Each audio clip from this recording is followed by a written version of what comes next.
জাতীয় মুক্তিযোদ্ধা কাউন্সিল অধ্যাদেশ ২০২৫-এর খসড়ার চূড়ান্ত অনুমোদন দিয়েছে উপদেষ্টা পরিষদ।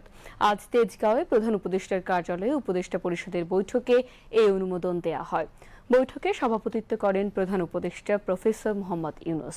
সভায় জুলাই গণঅভ্যুত্থানের শহীদ পরিবার এবং আহত ছাত্র জনতার কল্যাণ ও পুনর্বাসন অধ্যাদেশ ২০২৫-এর খসড়া পুনর্গঠন সহ সার্বিক পর্যালোচনার জন্য গৃহায়ন ও গণপূর্ত মন্ত্রণালয়, বিদ্যুৎ, জ্বালানি ও খনিজ সম্পদ মন্ত্রণালয়, স্থানীয় সরকার, পল্লী উন্নয়ন ও সমবায় মন্ত্রণালয়, স্বাস্থ্য ও পরিবার কল্যাণ মন্ত্রণালয় এবং মৎস্য ও প্রাণী সম্পদ মন্ত্রণালয়ের উপদেষ্টাদের সমন্বয়ে একটি কমিটি গঠন করা হয়েছে। বৈঠকে জাতীয় জিন ব্যাংক ব্যবস্থাপনা নীতিমালা ২০২৪ প্রণয়ন সংক্রান্ত উপদেষ্টা কমিটির প্রতিবেদন পর্যালোচনা করা হয়। এই বিষয়ে উপদেষ্টা কমিটির প্রতিবেদন গৃহীত হয়।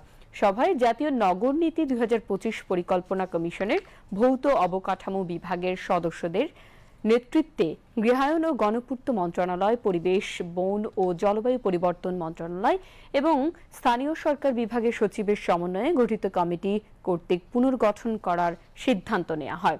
উপদেষ্টা পরিষদের বৈঠকের আলোচনা অনুযায়ী পরিমার্জন সাপেক্ষে বাংলায় প্রণীত ড্রেজিং ও ড্রেসড ম্যাটেরিয়াল ব্যবস্থাপনা নীতিমালার খসড়া অনুমোদন করা হয়েছে।